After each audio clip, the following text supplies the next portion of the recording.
welcome to our post-game press conference. We are joined by winning head coach, Coach Chot Reyes, and best player of the game, Rondae Hollis-Jefferson. Congratulations, gentlemen. Rondae, we can see that you're kind of wobbling, so we will start with you, so you can go ahead to the dugouts right away. This was a very physical game. We saw a lot of your teammates go down. Can you just talk to us through what you're feeling right now? I'm just relieved we won, you know. It was a tough one to the end, you know, they played hard, gotta give credit to those guys. Very talented, they work hard. But we also gotta give credit to our guys, our coaches. Coach Chot, furious, he yelled at us about something simple too, you know, something that we should have been listening to. I take, responsibility on that. He tells me, when you scream, you gotta roll, bro. And I'm like, and then when I started doing it, it worked. So gotta give credit to Coach Chot, and noticing and seeing that. Because a lot of coaches sometimes don't see that in the game. You know, we wait till the end of the game, we talk about it, and try to get at seeing things while it's happening. So give him a lot of credit. And the guys, for staying resilient, staying poised, trusting me, and trusting the guys to make tough shots. Is your leg a point of concern, Rondae?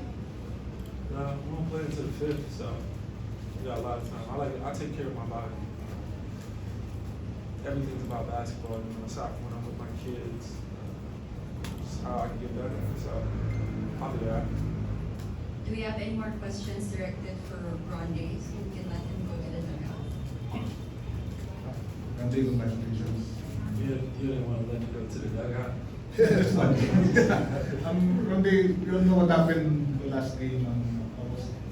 How was the team after that? How did you rally around from that adversity?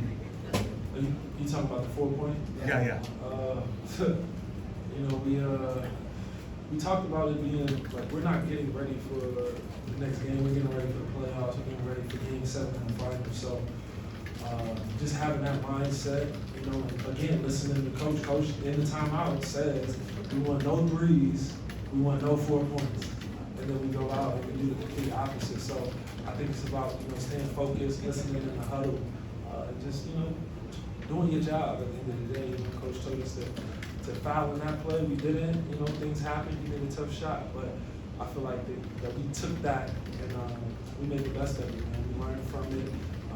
It was a tough one. We all were upset, we down on ourselves. I took a lot of responsibility because I should have been guarding him.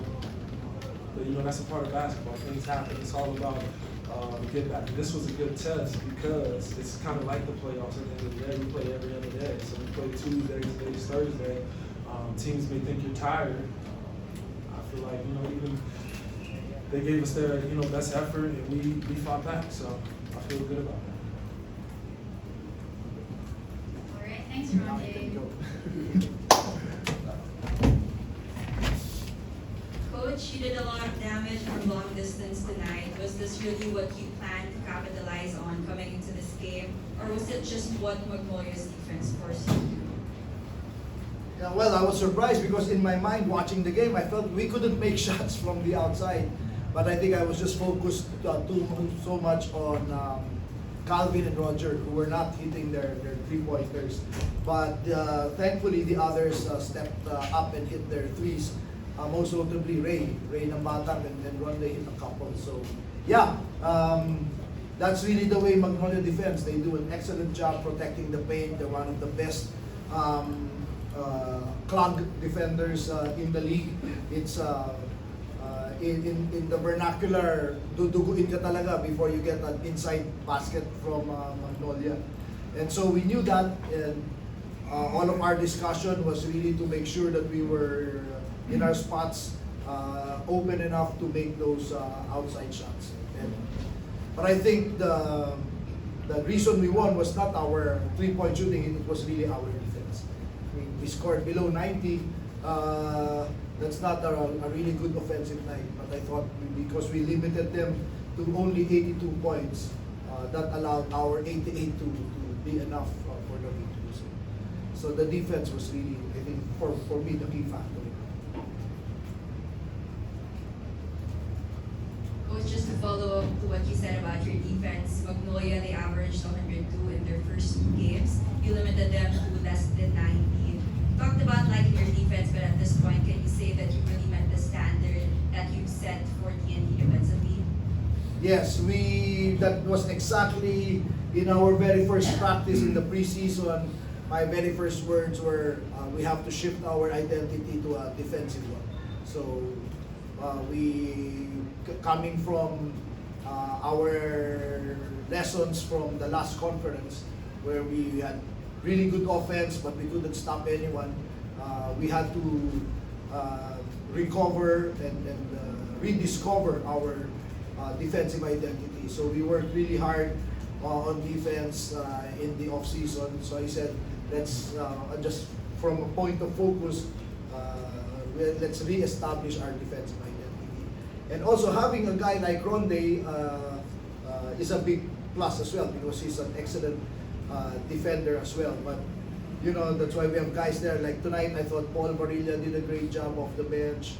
Glenn Kubuntin, great defense against Glenn Robinson, and our defenders, Brian Heruela and the guys. So in the clutch, I thought Jason defended Mark Baroka really well. When they caught up and they tied it, it was all Baroka. That's why I subbed Ray Nambatak out for Jason. Even if Ray was scoring, then Jason put the clamps on Baroka, on Mark. And I thought that gave us the buffer to pull away in the last 2-3 minutes of the ball. We're opening the floor now to our media friends. Coach, congrats on same question nung na 4 point nga kayo nung last game. In your perspective, how did the team rally that game? Yeah, it was something that we spoke about, not because, I mean, Hobson hit a hell of a shot, but we weren't surprised because he already hit one previously and he's been hitting that since the start. The thing that we talked about was our inability to follow instruction, because our instruction was to foul. We told the players, whoever man catches the ball on the first dribble, go and foul. So Glenn Kubuntin was trying to, if you watch the video, he was reaching in, but it wasn't hard enough for the referees to call. So because he reached in, Hobson was able to get open and get a clear look at the basket. So that's what we talked about. Our ability, and that was what Rondae was referring to when he was saying in the playoffs, hindi pwede yung ganun. Because the playoffs, it will come down to last possessions and your ability to follow instruction. That's just execution, right? And for me, that's the fundamental starting point of all execution, is your ability to listen well so that you can follow the instructions. So that's what we talked about. That's number one. But then we said, okay, let's learn that lesson from that defeat, and then we shifted quickly our focus on Magnolia. So in practice yesterday, we spent maybe our first 15-20 minutes of video feedback on the Converge game, and then we spend the next 15-20 minutes on Magnolia already, because I said, you know, that's it's important that we take a look now at the next one. So thankfully we had enough energy. I don't know how serious Calvin's injury is. Boy also turned his ankle, so did Rondae. And you know, we have several guys on injured list, but luckily we have a few days to recover before our next game. Coach, you're back on top sa group at 3-1. Almost halfway na kayo din sa group stage. But it seems the group is parang maybe group of death or whatever. Parang at least how important it is to get wins against these top teams moving forward. Well, when I saw the schedule, I said if we could come off the end of August with a 3-1 slate, I'd be very happy, because we saw that we had Magnolia and Meralco right away, and we know how strong they are. And then we've had losing records against Northport and Converge, the last conference. So I said that these are all tough games for us. If we can finish 3-1, then I think that would be a good start for us. So we're there now. Our job now is to take care and take a look at September. So tapos na yung August, we were able to hurdle our first 4 games with 1 defeat. Now our entire focus has got to be terra firma next. So you're right, it's a very tough group. You see how Northport is playing. We barely beat Northport.